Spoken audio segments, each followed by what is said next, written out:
Good evening, friends and fiends, dear witches and warlocks and spooky supernatural beings. I'm happy to have you back here with me for the finale of The Legend of Sleepy Hollow. Last we read, we were attending the autumn get-together at the Van Tassels. Ichabod strutted his stuff on the dance floor and ate all the sweetmeats in sight. We got to hear about all the donuts and pies and cakes. Yum, I really think this author likes pies and cakes and everything sweet, so there's that. We also got to finally sit with Ichabod as he heard and told some of the legends of Sleepy Hollow, especially that of the Headless Hessian or Horseman. The party is now winding down, and these ghost stories have coiled themselves around poor Ichabod's overactive imagination, and he now begins to head home. Dun dun dun. The revel now gradually broke up. The old farmers gathered together their families in their wagons and were heard for some time rattling along the hollow roads and over the distant hills. Some of the damsels mounted on pillions behind their favorite swains, and their light-hearted laughter mingling with the clatter of hoofs echoed along the silent woodlands, sounding fainter and fainter until they gradually died away. And the late scene of noise and frolic was all silent and deserted.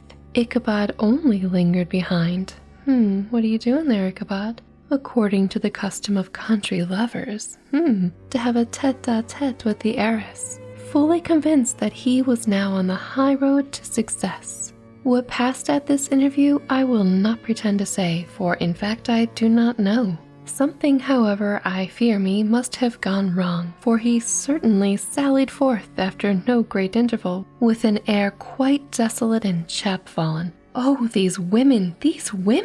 Could that girl have been playing off any of her coquettish tricks? Was her encouragement of the poor pedagogue all a mere sham to secure her conquest of his rival? Oh no! Heaven only knows, not I. Let it suffice to say, Ichabod stole forth with the air of one who has been sacking a hen roost rather than a fair lady's heart. Oh boy, tough luck, Ichabod. Without looking to the right or left to notice the scene of rural wealth on which he had so often gloated and imagined eating, he went straight to the stable and with several hearty cuffs and kicks roused his steed most uncourteously. Shame, Ichabod. From the comfortable quarters in which he was soundly sleeping, dreaming of mountains of corn and oats and whole valleys of timothy and clover. Oh, your poor horse was sleeping and having good dreams, and you just ruined it, buddy. It was the very witching time of the night that Ichabod, heavy-hearted and crestfallen, pursued his travels homeward, along the sides of the lofty hills which rise above Tarrytown, and which he had traversed so cheerfully in the afternoon. The hour was as dismal as himself. Far below him the Tappan Sea spread its dusky and indistinct waste of waters, with here and there the tall mast of a sloop riding quietly at anchor under the land. In the dead hush of midnight he could even hear the barking of a watchdog from the opposite shore of the Hudson, but it was so vague and faint as only to give an idea of his distance from this faithful companion of man. So he is quite alone. Quite alone. Now and then, too, the long-drawn crowing of a cock accidentally awakened would sound far off, from some farmhouse away among the hills, but it was like a dreaming sound in his ear. No signs of life occurred near him, but occasionally the melancholy chirp of a cricket or perhaps the guttural twang of a bullfrog from a neighboring marsh, as if sleeping uncomfortably and turning suddenly in his bed. That's actually quite an adorable little visual, a little frog in a lily pad or a little leaf or just a bog, startling awake and turning over because his leg got cramped or something. Oh. Anyway, back to spooky witching hour of night stroll or ride, shall we? All the stories of ghosts and goblins that he had heard in the afternoon now came crowding upon his recollection. He has a very overactive imagination too. This is not going to be good. The night grew darker and darker. The stars seemed to sink deeper in the sky, and the driving clouds occasionally hid them from his sight. He had never felt so lonely and dismal. He was, moreover, approaching the place where many of the scenes of the ghost stories had been laid. Dun dun dun. In the center of the road stood an enormous tulip tree which towered like a giant above all the other trees of the neighborhood and formed a kind of landmark. Its limbs were gnarled and fantastic, large enough to form trunks for ordinary trees, twisting down almost to the earth and rising again into the air. It was connected with the tragical story of the unfortunate Andre, who had been taken prisoner hard by and was universally known by the name of Major Andre's tree. The common people regarded it with a mixture of respect and superstition, partly out of sympathy for the fate of its ill-starred namesake, and partly from the tales of strange sights and doleful lamentations told concerning it. As Ichabod approached this fearful tree, he began to whistle. Probably because he's afraid. I'd do that too, but I wouldn't because I'd want to be stealthy. He thought his whistle was answered. Da-da-da. But it was but a blast sweeping sharply through the dry branches. As he approached a little nearer, he thought he saw something white hanging in the midst of the tree. Dun-dun-dun. He paused and ceased whistling, but on looking more narrowly, perceived that it was a place where the tree had been scathed by lightning and the white wood laid bare. Suddenly he heard a groan, and his teeth chattered and his knees smote against the saddle, but it was the rubbing of one huge bough upon another as there they were swayed about by the breeze. He passed the tree in safety, but new perils lay before him. Dun-dun-dun. About 200 yards from the tree, a small brook crossed the road and ran into a marshy and thickly wooded glen known by the name of Wiley's Swamp. A few rough logs laid side by side served for a bridge over this stream. That's not much. On that side of the road where the brook entered the wood, a group of oaks and chestnuts matted thick with wild grapevines threw a cavernous gloom over it. To pass this bridge was the severest trial. It sounds like it. It was at this identical spot that the unfortunate Andre was captured, and under the covert of those chestnuts and vines were the sturdy yeomen concealed who surprised him. Look out, Ichabod. This had ever been since considered a haunted stream, and fearful are the feelings of the schoolboy who has had to pass it alone after dark.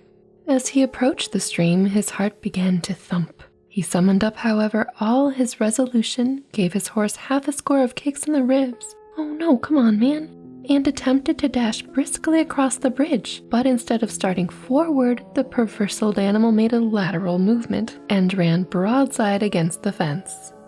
Perfect, Gunpowder, perfect. Ichabod, whose fears increased with the delay, jerked the reins on the other side and kicked lustily with the contrary foot. It was all in vain. His steed started, it is true, but it was only to plunge to the opposite side of the road into a thicket of brambles and alder bushes. The schoolmaster now bestowed both whip and heel upon the starving ribs of old Gunpowder. Oh, come on, give him a break. Probably doesn't even know what's going on. Who dashed forward, snuffling and snorting, but came to a stand just by the bridge with a suddenness that had nearly sent his rider sprawling over his head. Just at this moment, a flashy tramp on the side of the bridge caught the sensitive ear of Ichabod. In the dark shadow of the grove on the margin of the brook, he beheld something huge, misshapen and towering. It stirred not, but seemed gathered up in the gloom, like some gigantic monster ready to spring upon the traveler. Dun dun dun.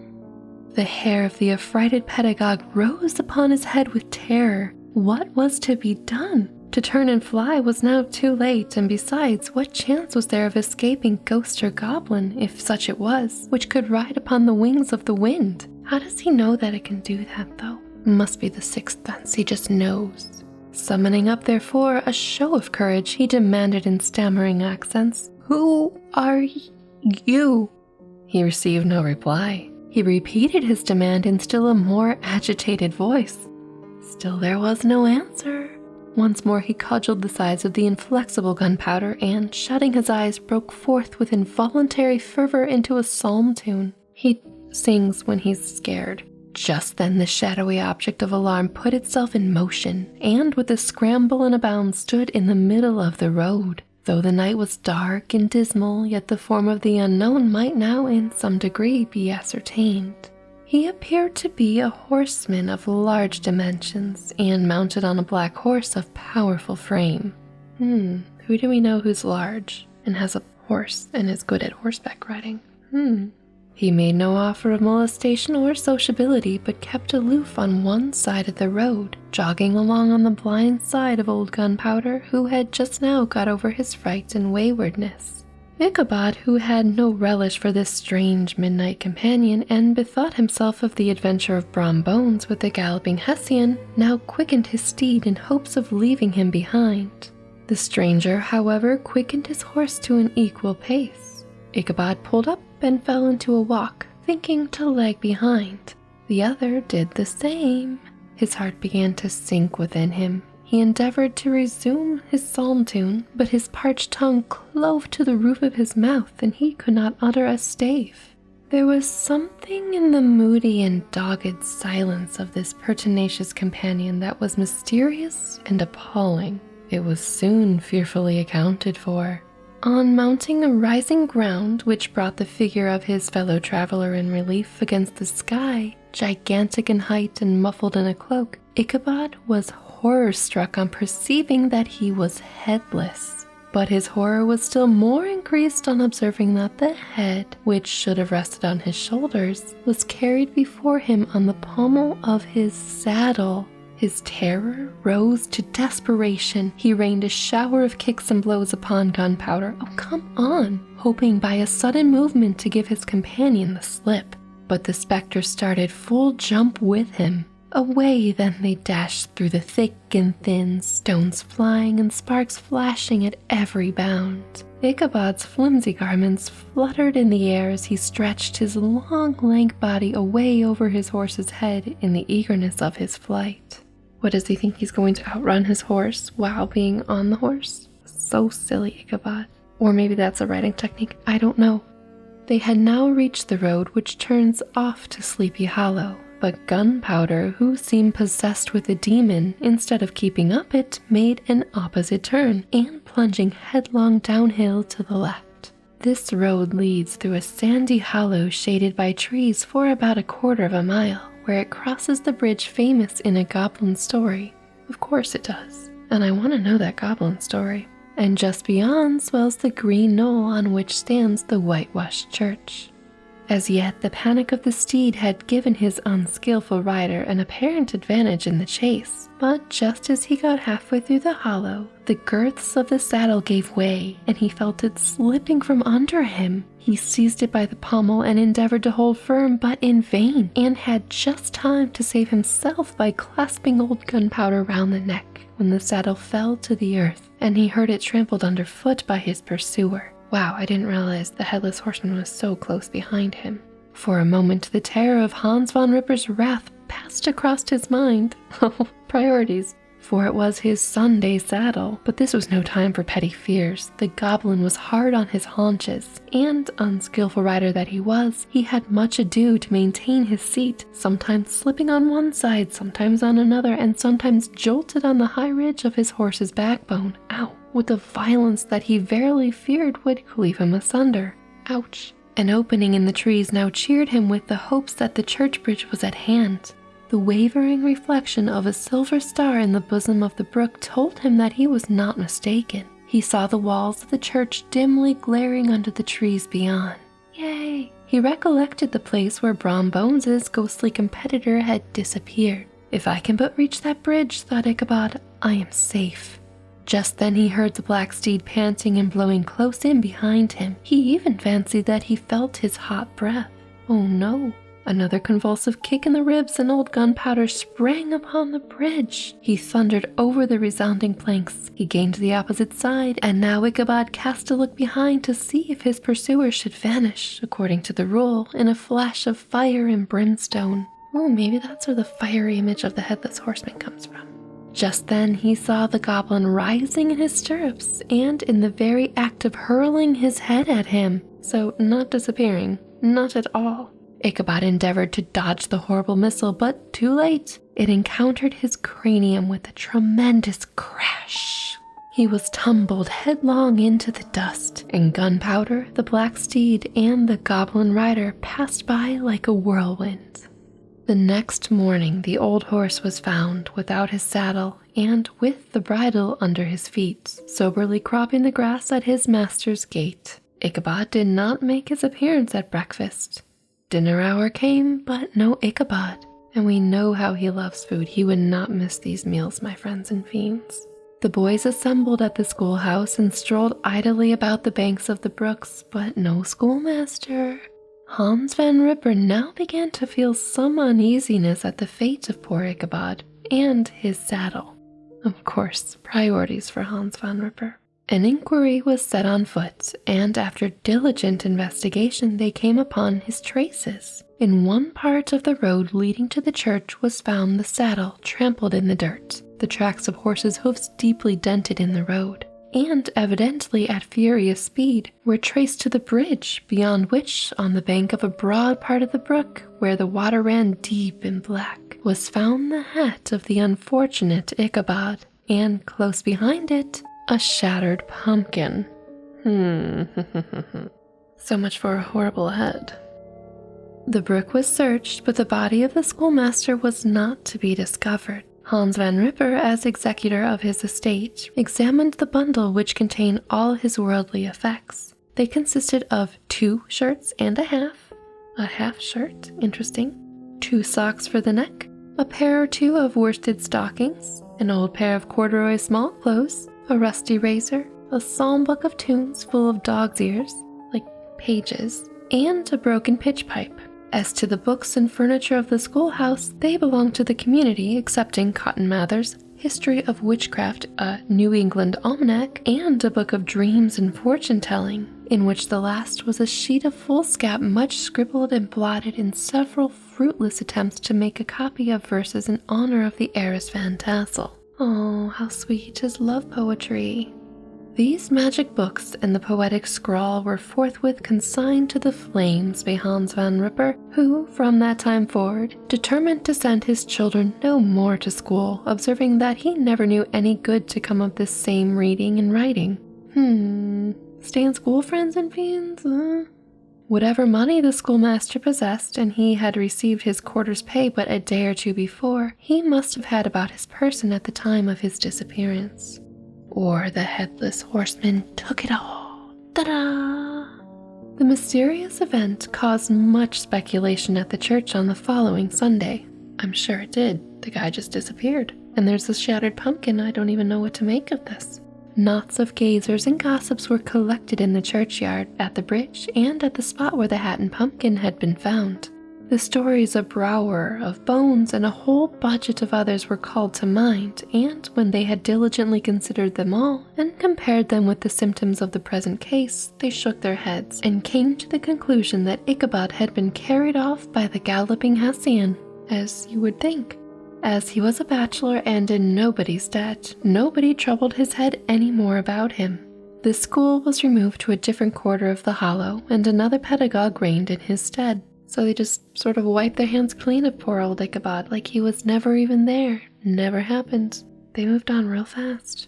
It is true, an old farmer who had been down to New York on a visit several years after, and from whom this account of the ghostly adventure was received, brought home the intelligence that Ichabod Crane was still alive, that he had left the neighborhood partly through fear of the goblin and Hans Van Ripper, priorities again, and partly in mortification at having been suddenly dismissed by the heiress. That he had changed his quarters to a distant part of the country, had kept school and studied law at the same time, had been admitted to the bar, turned politician, electioneered, written for the newspapers, and finally had been made a justice of the 10-pound court. Brom Bones, too, who shortly after his rival's disappearance conducted the blooming Katrina, in triumph to the altar, was observed to look exceedingly knowing whenever the story of Ichabod was related. I'm sure he was, I'm sure. And always burst into a hearty laugh at the mention of the pumpkin. A little too knowingly, Brom, huh? Which led some to suspect that he knew more about the matter than he chose to tell. Indeed. I'm of that mind, too. What about you, friends and fiends? What do you think? The old country wives, however, who are the best judges of these matters, maintain to this day that Ichabod was spirited away by supernatural means, and it is a favorite story often told about the neighborhood round the winter evening fire. The bridge became more than ever an object of superstitious awe, and that may be the reason why the road has been altered of late years so as to approach the church by the border of the mill pond. The schoolhouse, being deserted, soon fell to decay and was reported to be haunted by the ghost of the unfortunate pedagogue, and the plowboy, loitering homeward of a still summer evening, has often fancied his voice at a distance, chanting a melancholy psalm tune among the tranquil solitudes of Sleepy Hollow. The end. My friends and fiends, that concludes Washington Irving's The Legends of Sleepy Hollow, featuring the Headless Horseman, and now I'd like to think Ichabod is a haunting ghost in the woods, and he's probably more scary than the Horseman just because he walks around whistling and singing loudly psalm tunes and you never know where he'll appear. Na-na-na-na. But what do you think of this tale, dear friends and fiends? Do you agree with the country housewives that Ichabod was spirited away? Or do you think that there were some more sinister motives by immortal Brom Bones in stealing the heart of his loved one, Katrina Van Tassel? Oh, the drama. Let me know in the comments below.